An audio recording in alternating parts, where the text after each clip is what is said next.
We're back. 6. Another full week. We did it. This is good. Yeah. We've got our routine down here. Um Super excited, man. We're just 10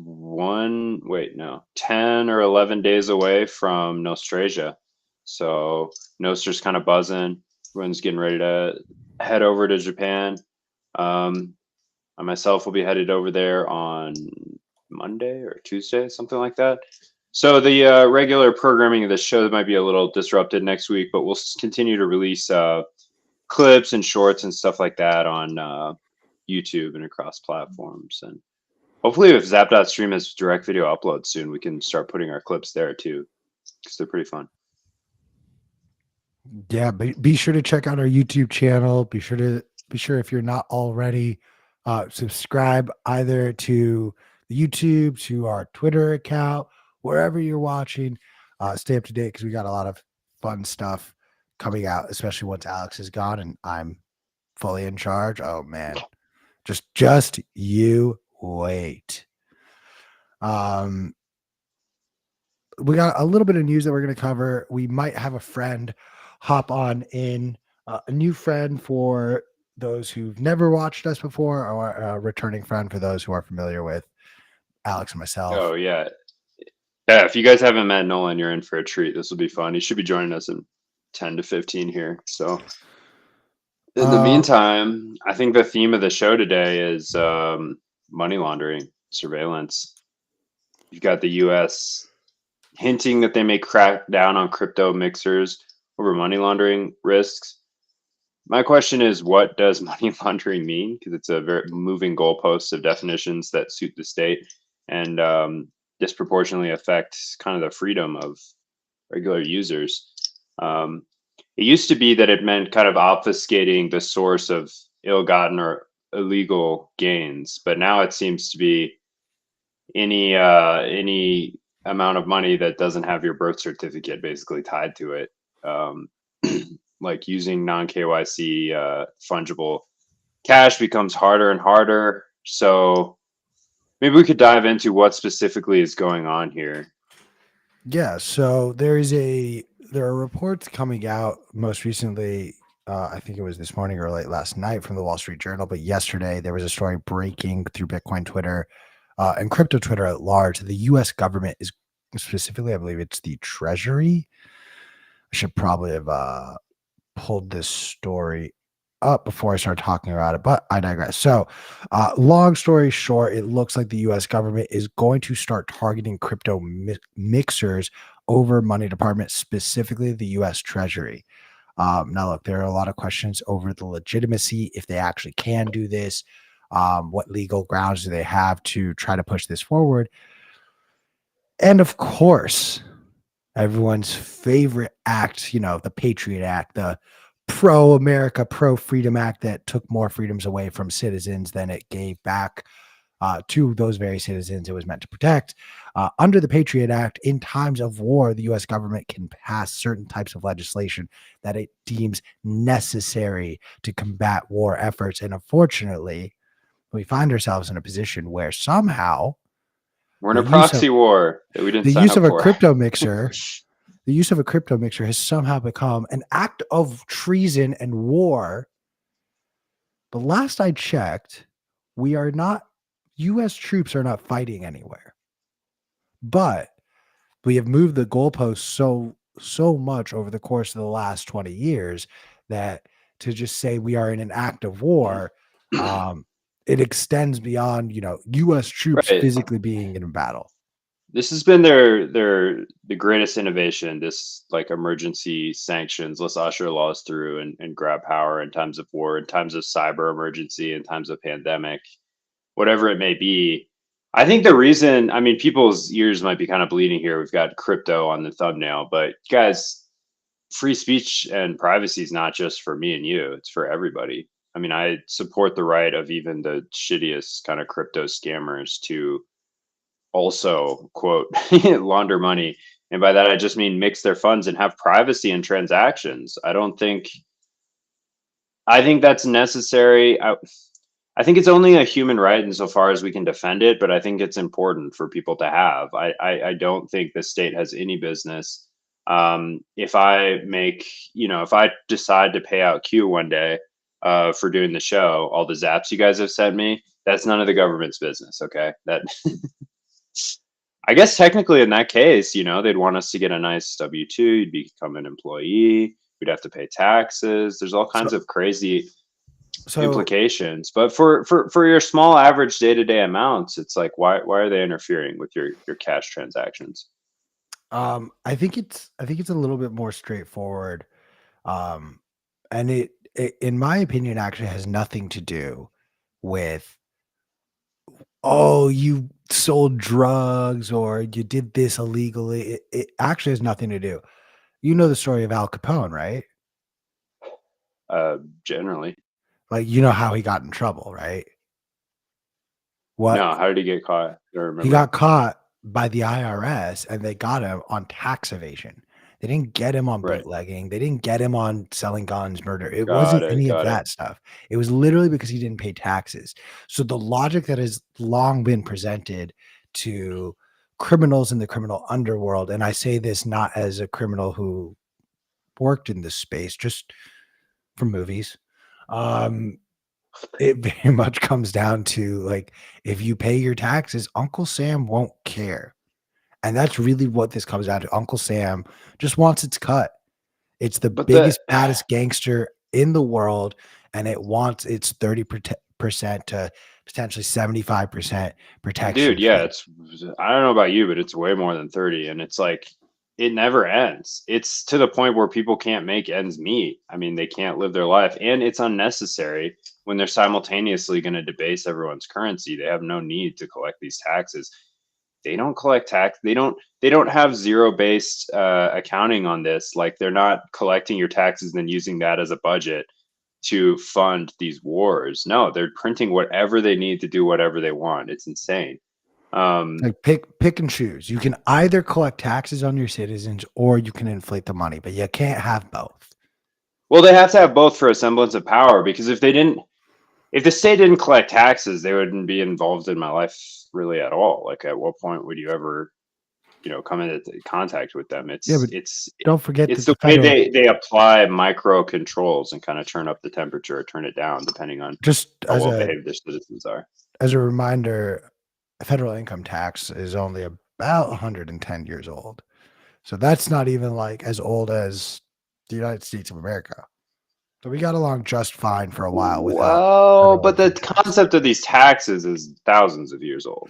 Like, Sure, but the point being, we literally founded this country as a, I mean, I don't know if you still believe that the British Tea Party was about taxes. I got some weird stories to tell you. Chiefly that about it's like well over 50%. It's close to like 80% of the participants of the Boston Tea Party were actually just American tea businessmen. And so it was more of a revolt against like a competitor than it was against like an unnecessary tax. Um, I think our country's beyond all revolt. I mean, I don't think there's not much that would prompt us out of our slumber into some sort of civil, peaceful, or non-peaceful action. I mean, yeah, you but a saw the, revolution the doesn't require a craziest. majority. What's that? A revolution doesn't No, require a majority. no, it doesn't. But I think they'll quickly apply the label to think. Okay, like you saw, um, what was it? A big Palestinian protest on Capitol Hill. Mhm. How that Oh, is not exactly this, the yeah, dude. insurrectionists. Not the same as January 6th. I don't understand. Neither of those are revolutions. Both Well, okay, forms of I will explain actually very simply why it's not the same as January 6th. One group wanted to literally overthrow a democratic process and broke in through fence and gates from the no, they outside were let in. in. They were let in. Sure, There's multiple. some of them were let in, but by and large, they came from outside of the Capitol into the confines of the Capitol, Right. versus these Palestinian protesters were actually allowed in. They had gone through whatever screenings They and checks they organize needed it. to, and then Greta in the front lines, just freaking. once they were inside the confines of the Capitol, then they started to sort of like go outside of the boundaries that they were allowed to be in. But that is, in my opinion, that is the very clear It's delineation between the two. they're both cattle games. It's just giving people the illusion they have some kind of control. We don't have people with spines in the country anymore I that mean, would stand up for what they don't have beliefs. They don't have wants. They don't have like a new direction that they want things to go. They don't have any problem reporting their $2 Venmo transaction to the IRS. It's the mindset of I don't have anything to hide. Why don't you just strap a GoPro to my head? Like it well, doesn't. most people do. Most people literally like film every aspect of their day-to-day life, and then they act as though like, oh yeah, this is a normal and healthy thing to do. But in the same vein, while we're on the topic of just Palestinian protests in general, and the topic of censorship during war times, while we're in America right now, it is really interesting to me, at least, that like the First Amendment does protect people's right to protest Israel or Palestine. Then you go over to Europe, and France has outlawed pro-Palestinian protests. Germany has begun to outlaw these things. Then you Germany have, hasn't had free speech in a long time. well, yeah, I mean, Yeah. it's called Nazi Germany for a reason. But in America, I'm having a really hard time watching the Silicon Valley billionaires get all pissed off and upset about a group of Harvard students who are expressing their opinion, which again is protected by the First Amendment, and they are demanding that their identities be doxxed so that no one ever hires these kids and they're blacklisted for all of eternity, which is also the I'm business is actually right. yeah, I'm The business actually has pro the that. right We to, should stop hiring people from Harvard. well, yeah, but your reasoning is different than the conclusion that someone like Bill Ackman is coming to. And I it think it's fair though. I think that's fair. If you don't want people with those so opinions working at your company, you think it's fair to dox students for their identity based on their beliefs. I thought these clubs were public though. It's No, they're not. not. They Is it are doxing? they are Eh. they are requesting the university to release the identities of all the members of these clubs. This is like, say Okay, but what you want about these are what the they are same people saying. that pay for the university, Say what you want about what they are right? saying or what they're protesting, but at its core, what is being asked is identities of people to be exposed because they have a different opinion than you. And that is a I very dangerous thing, Yeah, I especially in think America. doxing's dangerous. I'll agree with that, but I also think actions have consequences, and most of these, like I lived at Yale for a couple years, and the student body is lost, like just Oh, I don't doubt so that. without I any think critical thinking skills. I mean, it's insane. what the Harvard students are saying is honestly so moronic. Like, I very much believe in a free But they have a right Palestine, to say it, is what you're saying. but they have a right to say it. They have a Yeah, right to say it. And yeah, if they sure. want to say it privately, they should also have that right. Like, I don't agree with it. I don't There's also support like this it. problem of like if you're an It Indian man that went diminishes to my, Harvard, you're gonna get grouped in like they oh, you've heard, automatically no, select you yeah, based for on the these color of your skin. groups. Yeah, The, yeah, yeah. I'd be in Awesome. the brown boy club in Hall at Harvard, and honestly, Yes. like I would probably enjoy it low key because then I would just be in the WASP presidents of the student body no, club. you wouldn't even be allowed into Harvard, man. That's true. I didn't get into school. I got rejected. I had a 4.13 GPA and I got rejected from like 16 schools. Yeah, dude, Insane. because I had a 4.5 and you were applying against me. I had a I four mean, I five and I only wasn't lost even to trans and minorities. I looked up the classes of these. These were very small programs. Like, minority, baby. yeah. Um, I mean, look, I do believe that what we are witnessing is a very like, if you've spent even half a second understanding how propaganda has shaped war, how most of the wars of the 20th century and arguably throughout history have been manipulated to push forward certain agendas by a smaller group of people, and the masses have bought a narrative to support said war, and you don't think that that's going on today right now, I got a bridge to sell you, man. Like, I don't know what else to say about that. I guess in short, the takeaway is keep mixing and coin joining until freedom improves. I'm kind of No, curious no, the when it takeaway. actually comes to a head, aside from tracking down and jailing developers, what they're going to be able to do to disrupt this. Well, CoinJoin coordinators, there's a lot of decentralized services, but I'm curious like what the actual threat is. I need to look into this more. yeah, I mean, I would say that the big takeaway that I would like people who are listening to have in this matter is just it's continuing to push these conversations of, hey, these are freedoms that we are very subtly losing. That again, it doesn't. I I I have a very strong belief that any Bitcoiner who celebrates, oh, this crypto got served or the SEC is going after them or whatever, if you celebrate those things, you are a naive, very naive and not intelligent person because what you're not recognizing is I don't these know. are no, dude, Yeah, these are plays that they will yeah, but you then just blanket it. It depends what it is, right? Like I don't I even don't sell mind Richard Hart getting prosecuted. Like I'm gonna celebrate that. That is fraud to the nth degree. I don't disagree that it's fraud to the nth degree, but I do think it's reckless to not at least sit back and recognize what is happening there will be attempted at some point or another on the broader Bitcoin space. It could Yeah, be yeah. It can it could be backfire. something as simple as, oh, I don't know, that one Bitcoin magazine company who just launched a whole ordinals platform, and any lawsuit that OpenSea deals with, in my opinion, Bitcoin magazine is exposed to. Simple as that.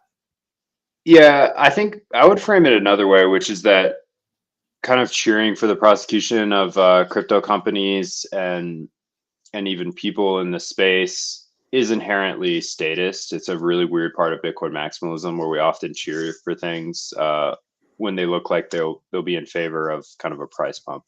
But hey, we Let's got bring on Nolan someone. here. Let's bring Yeah, on let's someone way bring on our smarter. friend of the show. There he is. What's up, What's up? Bitcoiners? There he is. Oh, let me How's put it my going, volume Nolan? up. I have some FOMO right now. I don't have a Satoshi Nakamoto hat. Yeah, I was gonna Oh say, yeah, cool man. hat, man. Get in the club, man. Oh, Nolan. All right. So Alex and I find ourselves on opposite ends of the spectrum. Or are we gonna go back to the AI argument? Oh, I wasn't. I was No one's on my I was side, so we got I to bring was that back up.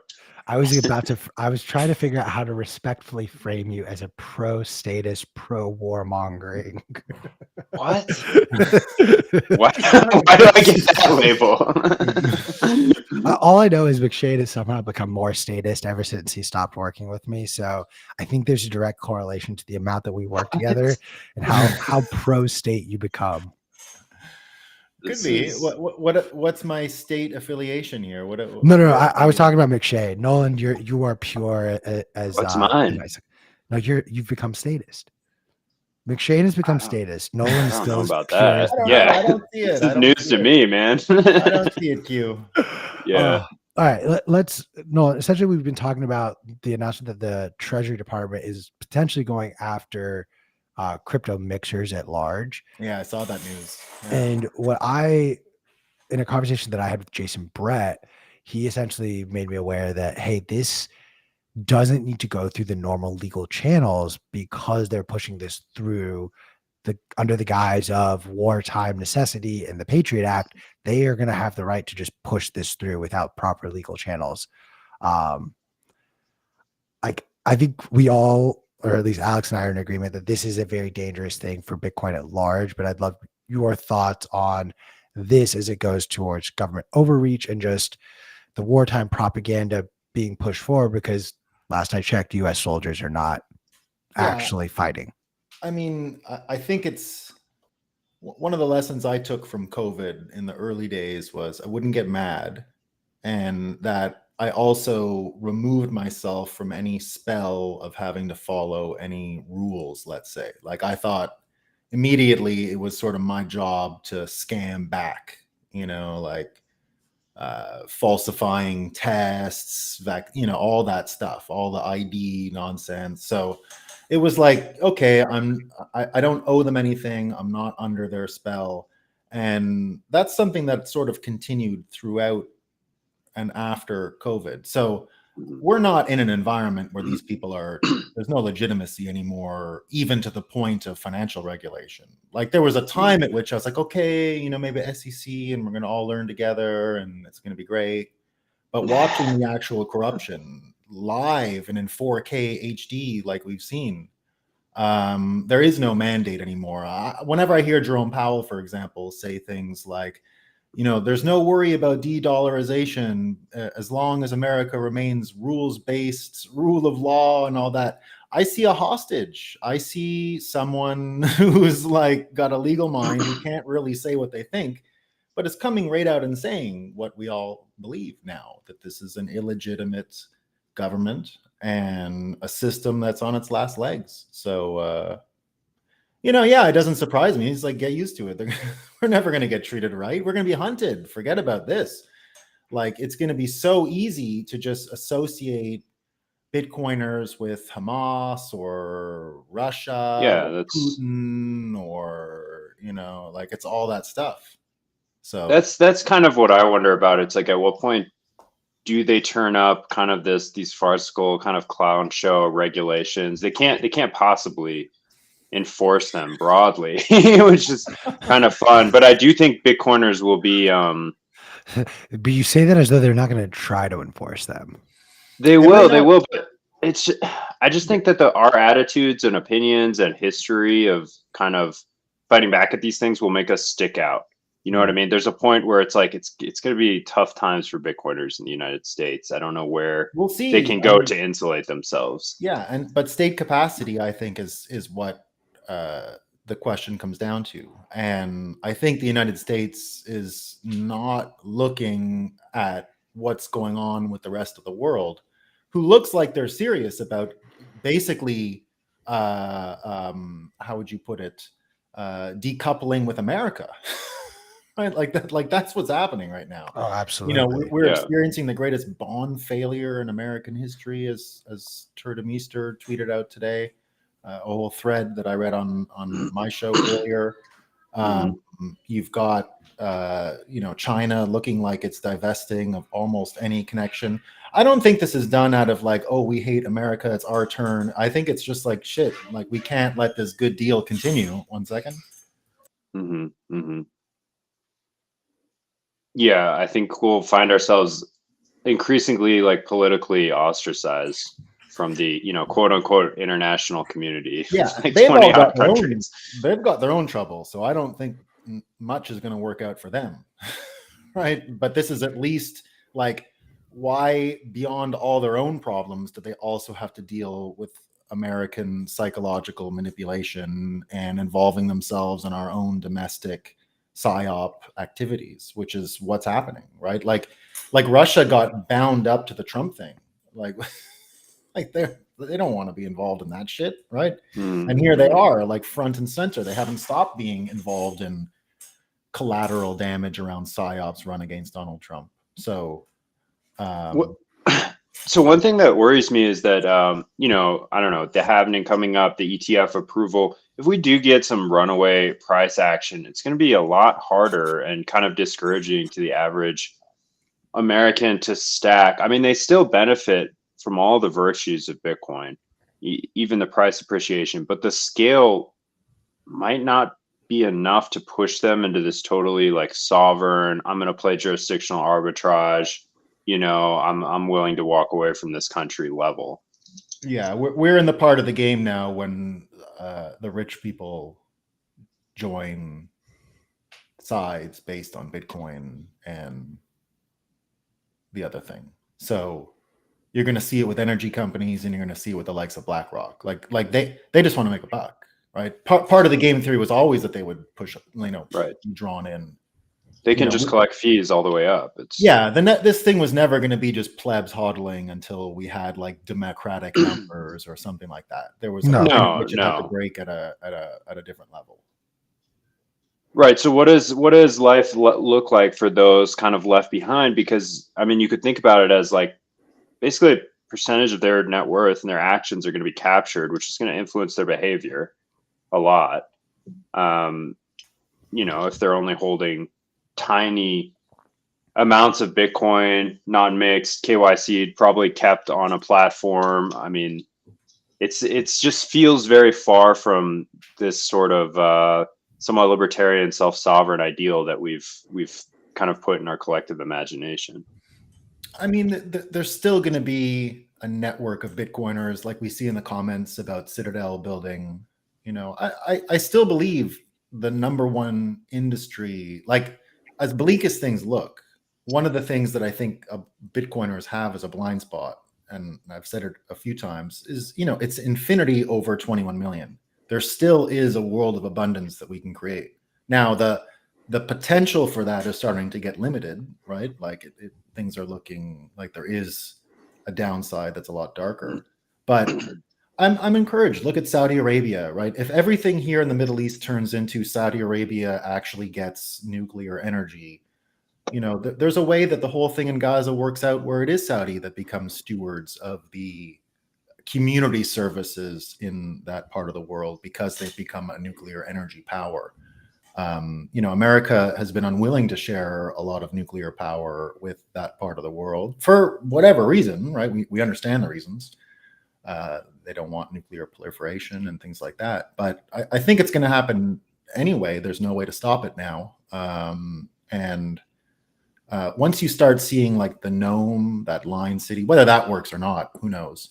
But Trump, who's looking more and more like he's going to be the president, he's been talking about the 10 freedom cities that he's going to build in America, which will be sort of cities out of a box, right? Which will totally rethink our ideas around civil engineering and things like that. You got Bukele with the Bitcoin city.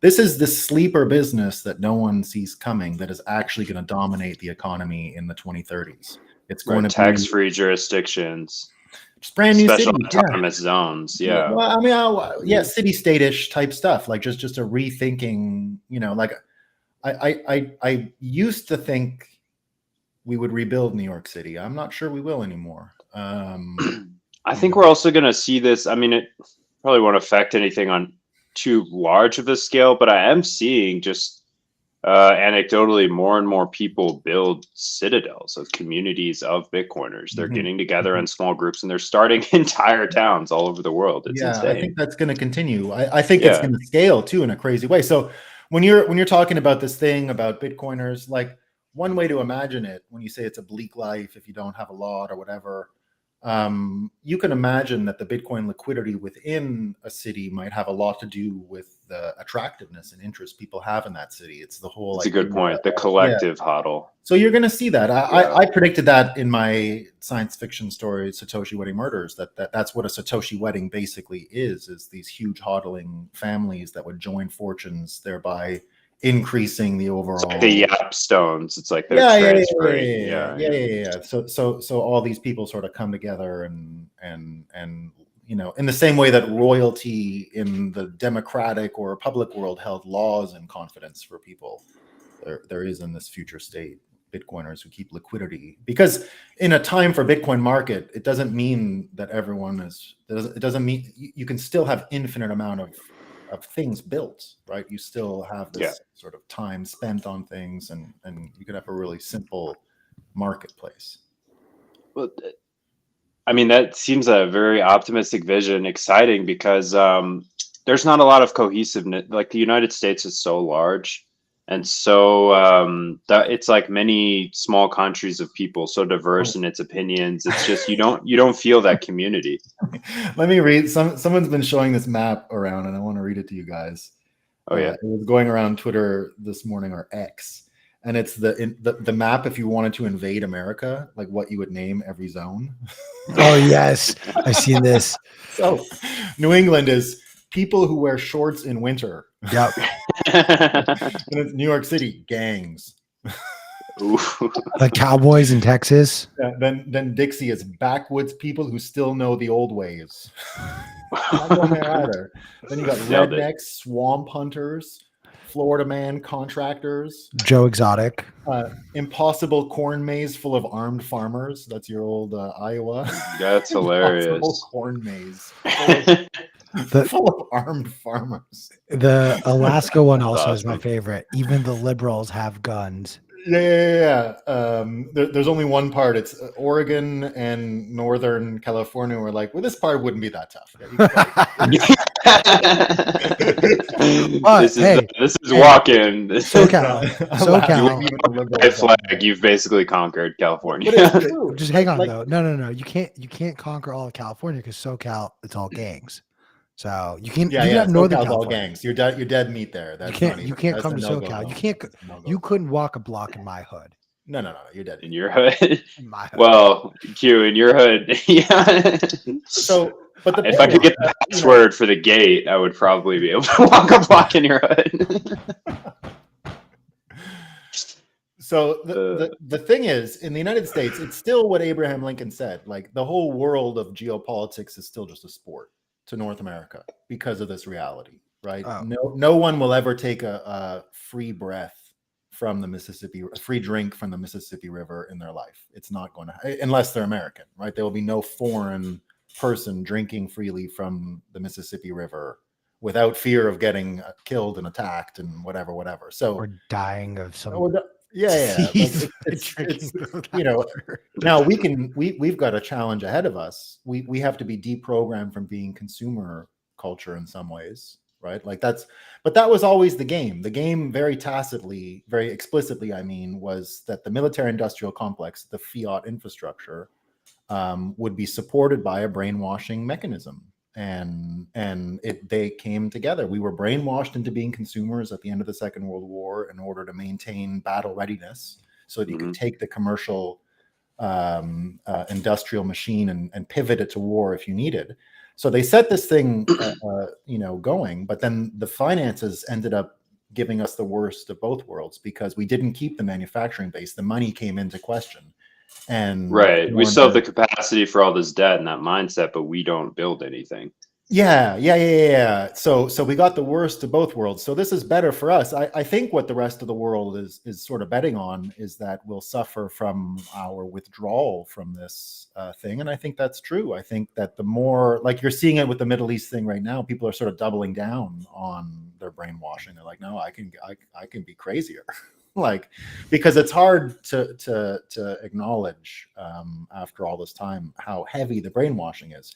But that's the good news, because the truth is everyone is already persuaded to blaming banks and money and all that. And that's going to be everyone's sort of cognitive out here, is that you were hypnotized by a fake money system that managed, fiat being what it is. It's word-based node propagation of a network. And the words have, completely become an extension of American military interests. So the brainwashing is perfect. It's absolutely pristine. We'll look back on it, and we will have a distance from it one day to say, fuck, they were good at this, man. Jesus Christ, they understood. Because here's how it works, right? Stage one is, we realized that there are, one group of people is totally brainwashed. Step two is we start to realize actually the default setting is we are brainwashable. So who's orchestrating? You can't avoid it. It's unavoidable, right? We do not have logic. We oscillate between our wants and our fears, and that's everything we decide based on overlapping wants and fears turns into a decision, which we use rationalization to make sense of. But when we call that intelligence, it's not. It's just stuff shoved on top. It's whipped cream. It's not real, right? So talk about the effects of this though in the Bitcoin community itself. But that's the thing. In the end, once you start realizing that the hypnosis, the origins of the hypnosis is the money itself, right? That it is actually that you can make money out of brainwashing, like that level of military grade technology. You start to realize that you need to just change the incentive structure to begin with. And that's why Bitcoin is the only thing that will allow you to actually get something closer to the proper feedback loop of cost, benefit, and understanding what's going on, and not just lie on top of lie. So we're getting close. It's tough, we're in the destruction phase.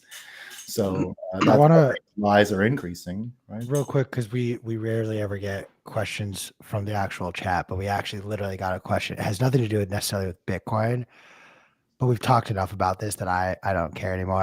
I'm totally fine with us having this conversation.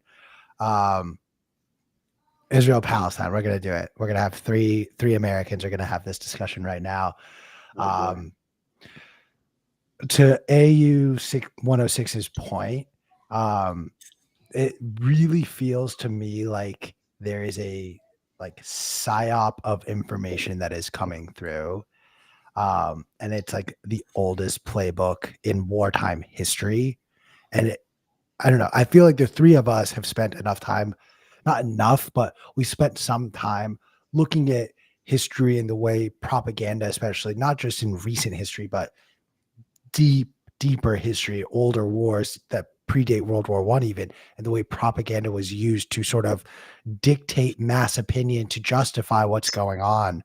I mean, I have my own belief system and stance, but overall, I do think that there's an old playbook that I've noticed the US media follows, and there are four main stories that they always follow. And it just so happened to be the four horsemen of the apocalypse. There's always a story about famine. Oh, this homeless crisis here or there. Oh, people aren't eating. Oh, please donate to the homeless. They don't have enough food. Kids aren't eating. There's always a story about famine. There is always a story about natural disaster. Oh my God, this hurricane is going to hit Florida. It's a record. Oh, Hurricane Katrina, this is going to be the biggest. Oh, this tsunami in Japan is the biggest. There's always a natural disaster. There's also always some type of plague. COVID-19 was not the first. I still remember the days of mad cow disease or swine flu or bird flu, whatever they are. There's always one of these crazy plagues. And then, of course, the simplest and easiest one to always pull on, man fighting man. And of course, what better place to portray the man fighting man for the potential end of the world than the place the Bible says it will happen? Like, those are the four stories Western media always pushes through. Why? Because the majority of its audience is a Bible-loving, believing Christian who is afraid of these four horsemen. And because they've now stoked fear in you, you're going to come back and keep watching. But Q, remember what I just said, right? You got to understand brainwashing is the default. So even Gaza, like, this is a place that was created to be a mind virus. Like, it is a mind. What they have is exactly like COVID. Like, you can't go near these people. Like, in collusion with Israel and the United States. It was curated environment to always be unstable. Absolutely. But there was complicit activity in the Middle East as well, obviously. Like, we don't have to look for heroes and villains here. But this is something people wanted. They created an actual incubation center for a mind virus to propagate, and they unleash it when it needs to be unleashed. It's exactly the same that's going on in America. It's the victimhood mentality. It's the same old, hey, they have your stuff. Go get it. It's yours. Hey, you need reparations. Hey, they have your stuff. Yeah. Right? So it's always been to distract people from the actual divide, which is rich and poor. Right. Always.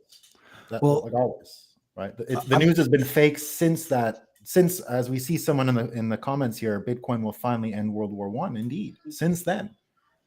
Right. Since then. Agreed.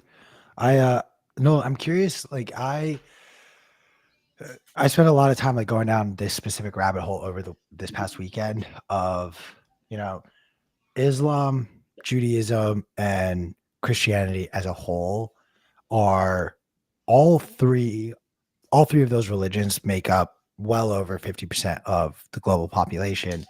And all three of them point to like this area, Jerusalem in particular, but like this area, this stretch of the world is like their birthplace, their religion's birthplace. I don't know. And I'm more curious your perspective of like, we don't think that it's a little almost too convenient of a coincidence. If you think history is fake, if you think news is fake, yes, okay, cool. We're on the same history page. Then. is like way worse. You, way worse. I saw that Unfortunately, clip. so I don't know. I mean, who knows? What's the take? Isn't it strange how the good guys always win? Yeah. Right? Yeah. Oh my God, history is always written about the good guys. That's so convenient for us. Like they always did the right thing, right? Yeah. That was my big takeaway from, spoiler alert, the last episode of what's it called? Oh my God, the Dragon Show on HBO. Why can't I think of Game of Thrones? Yes. Yeah. Game of Thrones, where like Daenerys, like all of a sudden becomes this like crazy evil person. And the whole point is like, right, because she wrote her own history the whole time you're following her. So like every time she freed a group, she was telling her story. So it looked really good, i.e. the perspective of the winner always. I did tell that to the creators of Game of Thrones. They were like, we didn't intend to do that, but we're going to steal that to make it sound a lot better. So, but residuals coming to Q. did you see this video over the weekend of like, if you look up what language did Jesus Christ speak, and then if you look up in that language, what is the word for God in that language, and it's spelled Eloi, Elaih, which is very similar to Allah. In fact, when you pronounce it Eloi, Allah, very similar. Goes even a step further in Farsi, Persian language. Eloi is another term that is endearing towards God. So it is literally a God word. You're fucking telling me Jesus Christ, who is a Jew who founded Christianity and called God Elohi, you're telling me the Muslims and the Jews and the Christians aren't the fucking same? Yeah, I mean, look, we just there isn't any way to even decipher it anymore. I don't think. I think it's going to go back to. I think it's going to go back to being a. All the way back to the pyramids and Egypt. I mean, we just don't know, right? And I think a lot of what when they call it revelations and eschatology, right? What they're talking about is actually the end of time, but time is money, right? And there's another way to interpret all of that end of the world talk to being very much in line with what we all talk about every day in Bitcoin. You know, time being money, the end of time doesn't have to look the way catastrophists might think. It could just be that you get the actual secrets to all of this stuff, or at least a more fulfilling narrative as you get closer to this object, which I feel like we're getting to. Right? And we'll approach new kind of emergent civilizations and smaller, probably more localized societies as this globalist thing falls apart. But I don't know, look, the world has a long and proud history of not ending. Like I'm not, bro. You gotta opt out of these doomer narratives. Yeah, they're not productive. Look at the good news. Look what the Israel-Hamas thing has done already. It's completely discredited American colleges and universities, right? I did my show this morning on that, where you get, the high schools. You know, Godsad had a really great joke about it. Like, you know, we of course, no Jewish kid would feel intimidated by kids running around the school. Why would they be afraid of that, right? But if a 6'4" man with a cock comes into their woman's bathroom, and of course they're not allowed to be afraid, right? That's normal. And then you had that professor yesterday in Columbia saying like, we can't keep your kids safe. Bitcoiners have known this for a while. We've been, our business is literally exploiting the delta between education and Bitcoin and their inability to keep up even as a multi-billion-dollar business with all of that funding from tuition. They can't even touch us. Like, it's a different planet. And so we've been banking on education being an event-based commercial activity for a while. And I think that our bet is correct, and Bitcoin meetup culture is going to continue to be the more important educational platform, and universities are cooked. I mean, we're still in like parabolic price discovery mode for that market too. It seems like there's a new meetup, event, conference every day of the week. I mean, we're just going to be 365 nomadic schooling for people that can afford it. Yeah. So there's the destruction phase looks tough. It takes a little while. It's a little scary. The creative phase we're really good at, and we're already starting that. So there's no doomerism needed when you spend 15 split seconds understanding that Bitcoiners are actually thinking of citadel building. You know, my farm in Vermont, for example, like commercially, I want to be able to offer it for just like people like me that can't, you know, Canada's not safe for business. So I can't really spend more than 100 and whatever days there because of the psychotic people running the place. And because I am bin Laden in Canada, or was bin Laden in Canada when the truckers thing happened, you know, it makes sense for me to just live on the border and go take advantage of all of the stupid Canadian stuff that I like, right? You know, so my place can be a total citadel for Canadians, and there's people thinking about these types of commercial things more and more. Definitely. I mean, that's almost all we talk about every morning before the show. And it's like, it's crazy how when you have money with real economic feedback loop, you have a closed system like Bitcoin, it actually incentivizes collaboration among people. I mean, I find myself seeking out community more than I ever have in my life, and working to build new things with new people because of it, because we have this sort of God power of sovereign spending. It's great. Yeah. And I mean, people complain all the time about loneliness, and I think it is one of the biggest problems in the world, for real. Like, I'm not thinking they're babies or whiny and all that. But what I do say is, well, as a Bitcoiner, I'm on my phone and all that as much. So I'm not sure if it's the phone or you're doing it wrong, but I'm not that lonely. I get together with my friends here and there around the world every year a few times, but I'm not like out there feeling like my social life is dipped or anything, you know? I don't want to speak on behalf of like a lot of people out there who I definitely, you know, have a vision in my head of who you're talking about. But it's like, I think that people, like you said, people are running away from something as much as they're running toward it. I don't know what people are running toward, not if they don't have Bitcoin, but in general, like, what are the masses running toward? What do Americans want? What do people in other part of the world want, other than, is my mic plugged in? It might not be. Does it sound bad? I hear it perfect. Okay. I don't know why it sounds like you're talking through your laptop. Oh yeah, no, it's not. Yeah, you're right. Okay, cool. So that's why I'm writing that, you know, running towards, I'm glad you mentioned that, because that's why I'm writing the Bitcoiner's Guide to NPC Management. And it's all about like a survival guide and handbook for Bitcoiners to sort of increase their quality of life and their freedom of speech, or when surrounded by non-playable characters. And one of my sort of spells that you can conjure upon an NPC to redirect them and maybe electrify them into awareness and awakening is just to get them to describe the future. Like, what are you actually going for? And you'll see that there's usually a blank slate there. Usually that's something that they've never even acknowledged they don't have. So when you ask them that question, you know, because my book is not about an argument. Like, it's not arguments to give NPC people. There's no argument. It's not like, say this to an NPC and then they'll be orange pilled. It's more like, well, if you recognize these types of NPCs, you can sort of guess at their wants and fears, and you can say certain things and cast certain spells on them that might produce an awakening that would lead them on a road to understand what Bitcoin offers.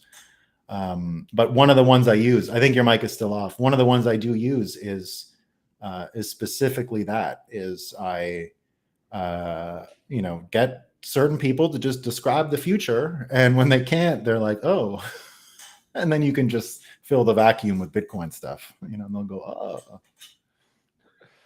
no, you're still out. So, Nolan, I want to get a sense from you as we sort of see the plays being drawn out. And I saw a comment earlier too of like the simulation is becoming more and more apparent to people like us. But I still don't buy this idea. Or that's a poor way of phrasing it, but I'm gonna commit to it. I don't buy the idea that we're gonna just I don't buy the idea that the government is just going to be like, you know what, we fucked up the dollar. We're just gonna reset and we're not gonna control it. Like, walk me through just your It's actually easy. rationale. What you're thinking of as the government is the federal government of the United States of America, which is a construct of the world wars. Right. Fiat it's why I say Satoshi invented money. Fiat is really a combination of the following technologies of aircraft carriers, oil, printing press, broadcast towers. That's the Fiat psychological operations part. And then everything else they used to win World War II, which was a bureaucracy, which is the mobilization of government, the things we all know, right? And we just basically never shut it off. We let it keep running. We let everything run from World War II. We've never shut any of it off. We've never even thought about shutting it off, it looks like. So you can actually break the language down to its simplest form, because that concept of American government, what it is and how it's used in a sentence, has changed from one major American military altercation to the next along the fourth turning framework. So you can go right from the Revolutionary War, before the time of Revolutionary War, to the Civil War. You would say the following: the United States are, right? The United States are, because the different states were states. After the Civil War, you started to say the United States is, right? And that continued all the way up until Second World War, where it became the Fed is, right? You didn't even think about the United States anymore. You only thought about this other construct. Now, that thing isn't actually enshrined in any law. It's just like a weed that grew, and you can prune it with one Donald Trump would be enough, right? One Donald Trump, who is currently facing capital punishment charges for, I don't know, I forget which one, the boxes hoax or one of the other hoaxes. You're going to get a guy like that, right? Who is standing there with a guy like Kennedy, Kennedy running now on reparations. So that's the end of the Democrat Party.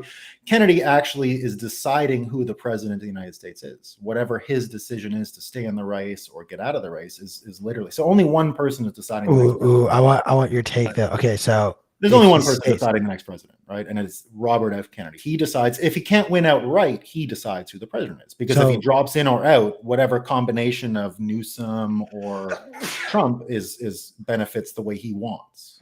So walk me through, if he drops out, who do you think wins as a result? And if he stays in, who do you think wins as a result? Well, I mean, it looks like it's clear he will never, no one takes any votes from Trump. Anyone who, like, I just can't say it with pure conviction, because I don't really know, but in my impression is the 40 whatever something percent of Americans who love Donald Trump love Donald Trump. And love is not the same as like, I like their opinions or something like that, right? They don't give a shit what Trump does. It's Trump for king for these people, right? It's Trump for king. We don't have a problem with that. Like, no, I don't care. Kings, they're way better than this stupid thing we have in America. What is this, republic? Either way, it's kings. I don't Either like way, kings. if it's Kennedy, you got a king, right? Because that's royalty. If it's Kennedy, you got a king. And if it's Biden, Trump, you got a king. The republic is over, dude. That's done. It's done, right? Don't be sentimental about it. I guess. Hey, when they say it's Rome, all these Rome things, right? Remember what happens. It is the end of the republic part. If America does have these analogies to Rome, Rome's best time was when it had its emperor and kings and all these Caesars, right? We're in the Caesar time now, man. Things are different.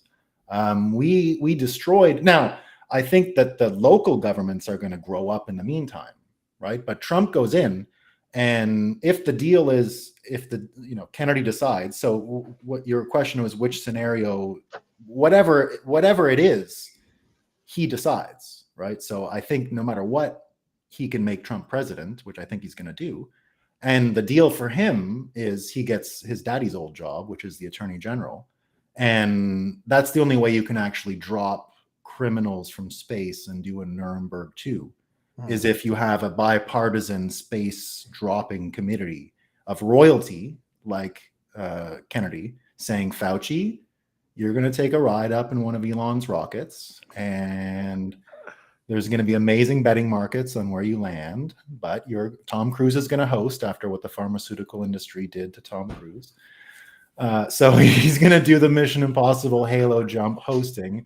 Today, we've got Fauci, who's going to take a ride in a rocket, and that's what's going to happen. So the states are going to have to make up the difference, which I think they will. And I think you're going to get a whole new deal between the United States themselves and the federal government. You're going to get a whole new type of federal government, a whole new job of president. The job of president is made up. There's no like job. It hasn't always been practiced the same way. The old presidents were chill. I think you're going back to like chill type royalty, and that's cool. I would rather that, right? Tell some jokes. Like if Trump's the president, then you finally have a comedian and a TV star as president, which who doesn't want that now after all this stuff? I mean, to be honest with you, comedy was the best when Trump was in office. Because the jokes you could crack were just gold. Even his thing on all this trouble in Israel and Gaza, his answer, Netanyahu's not perfect. Come on. But the thing is, like, come on. I still fall into the camp of I don't support the war in Ukraine. I think it's a stupid proxy war, and it's like the most textbook military-industrial complex playbook we've seen. That said, though, I do think Putin is one of these people, much like Netanyahu, in my opinion, quite frankly, and to a degree, does it work this time? Let's see. Yeah, there we go. No, it sounds much better. Okay, good. My bad, guys. But like, I guess maybe society and civilization is just getting what it deserves when you have leaders like Putin and Netanyahu and Trump, for that matter, who are potentially just going to become kings and rule for. What's wrong with kings? Honestly, yeah, there's nothing wrong with a good king. And I know the word Prince good Philip, is subjective. Hanging out with him in Amsterdam last week, like, what a gentleman, just the best. Like, such a cool guy, such a nice fella. What would you rather? It's also it's the most efficient form of governance. And I don't know about you guys, but trusting democracy to sort anything out. These representative democracies, first of all, they don't represent the people. But even if they did, you wouldn't want that world. Right. We haven't had a true representative democracy in years. So I would say like JFK, that was a king. That was a monarch. Yeah. I mean, he comes from a royal family of American lineage, no doubt. I go back to, for example, being an Iranian. So I'm just going to use two Iranian kings as an example. Like Cyrus the Great is someone that our founding fathers looked up to, admired, and used many of what he implemented in the ancient Persian Empire into the Declaration of Independence and into modern society. In fact, the emblem of the post office, that little like eagle bird, comes from the Persian Empire. Like that's how much influence the ancient Persian Empire actually had on our founding fathers. But I even go further back to the very first king of Persia. I can never pronounce his name properly, but it's Deioces, Deioces. He was considered the first king of Iran in like 11,000 BC. And like his story was, he was in essence the only considered fair judge in all these scattered tribes. Had so many people come and visit him and ask him for rulings, and they would all leave satisfied. But one day he just woke up and was like, dude, I don't want to do this anymore. Disappeared off the face of the fucking earth. No one could find him. All of the tribes, all of a sudden, they start infighting again. It's just wars. Tribal leaders get together. We can't do this anymore. We need a leader. We need a good king who would be a fair and just ruler. And they go back to this guy. They were like, what about that judge from like 10 years ago who disappeared? If we find him and ask him to be king, and sure enough, find him, accepts, and so begins the reign of the Persian Empire and the Assyrians. Hey, I hate to interrupt here, but did you guys notice we're at 29.5 here? The No, I Bitcoin didn't. price. I need to Insane. go down, go back to 25. Yeah, I've been all crossed up this year. It's been terrible.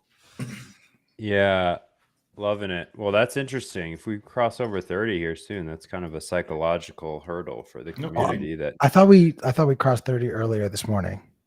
that was a couple days ago for 10. Oh, did we? I this is the first I've looked at price today. Maybe we did. I have no idea. I haven't seen.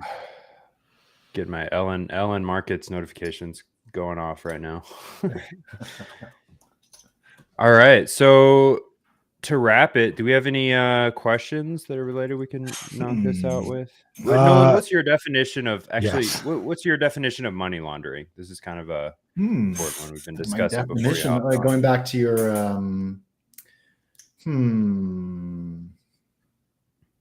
Or what is it? Like, explain how the psyop of money laundering and how it's an ever expanding, range of powers that the state applies to people. Yeah, I mean, my feeling is that it only existed as a concept at the time when information laundering became equally important. So it goes back to Kennedy, it goes back to the assassination, and the very concept of money laundering before that didn't really, I guess tax disclosures maybe were the reason why you'd want to launder money so that you could pay taxes on it, I guess was originally the logic, right? So that you didn't have to, I guess, worry about a bank telling on you. So it all comes down to the deputization of banks, as far as I can tell. And that comes down to the state not being able to actually do police work, and right back to the gangsters of the 1920s and Prohibition. The police not willing to do police work because it was dangerous, and so it is. And so instead of doing police work, you deputize pencil pushing bureaucrats because it made sense at the time. It was a weak point in the infrastructure. They call them geniuses for figuring this out. Now, it might have actually worked for criminals in the Al Capone time, but it was very quickly turned into political dissonance. And we see that because the Bank Secrecy Act goes back to 1964, which is conveniently right after Kennedy is assassinated. And so it's at that point where you even get into the infrastructure of FISA, not FISA, but FATF.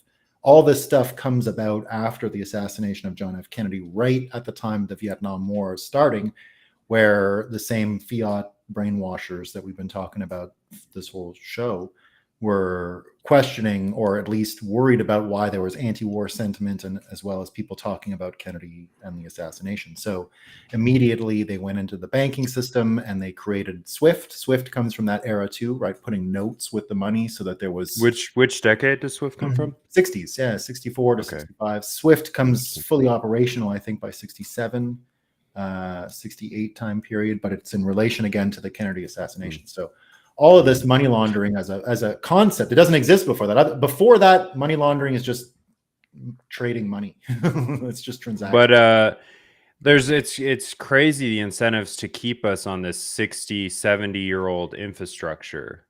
This is still the way money's sent today, over an actual wire that takes days to settle, if not months. To the system. It's primordial to the system. It can't survive without it. Right. If this was gone, you would actually have what it looks like they're already worried about in America with these foreign countries not participating in U.S. bond buying. It would be way worse. You'd have sovereign nations that don't have that aren't under the thumb of this state. Yeah, and now, like, luckily, America just sanctioned so many people that they figured it out. So this whole infrastructure is garbage. That's why, like, for programming these days, we've mentioned it a few times, and I continue to insist on it. I don't want any more. It used to be there was room for KYC apologists and people like that, right? Like that was kind of like, oh, you have an idea of how to integrate KYC for now. That stuff's over. Now it's just people who want to say it as it is. This is a crime and should not be perpetuated. And Bitcoin companies that go out of their way to avoid any form of KYC should always be given priority, because that's the real story. This is the real problem, though. I mean, the silence from the OGs that have been here 10 plus years that aren't advocating for KYC free and coin joining are, I mean, the silence is kind of deavening there. They got used to it. They got used to living with the compromise. But this next pump will show us that there's another avenue, because you're going to get, look at what's happening in Argentina, right? Milei is probably going to win next week. That's the end of income tax over there. That's going to be a whole different scenario. And you're going to see a brain drain. You're going to see people running away and Americans running away. And this appetite, remember what Obama did in 2008? That's where your whole global taxation comes from, right? Before that, Americans could just not be in America. Before the last financial crisis, they could leave America and not pay taxes like any other human being on the planet, right? You leave your country for the majority of the time, you don't have to pay taxes anymore. Americans used to be able to benefit from that, but that changed in the financial crisis last time. They're going to go after American taxpayers again in the next, crush of America, pump of Bitcoin. And so we're going to be hunted. Bitcoiners will be hunted. And all the places we can run to are going to be important. So it's going to become obvious. And the places that don't make you put a fucking email with your transactions are going to be benefiting. Argentina will be one. And Argentina is going to enjoy a renaissance, and it's going to be stakes galore. Yeah. You think of all the surrounding areas too. I mean, we look at how well Bitcoin solves the problems of people that are selling goods and services at a market peer-to-peer, for example, in Costa Rica. I mean, I've seen it. These people are actually using Bitcoin. It's not the top-down El Salvador. These are emergent communities that are using Bitcoin for goods and services. It's crazy. It's going to be fun. Yeah, absolutely. Well, should we wrap up here, guys? We're about 10 minutes over. We'll be back. I don't know when we'll be back live. I'm headed to Japan here, but we're going to release some videos next week for sure. So stay tuned. Don't forget to like and subscribe. Follow us, on Rumble, YouTube. Definitely zap that stream. Shout out to all those users. And thanks for your great questions today. Thank you, Nolan, for joining us.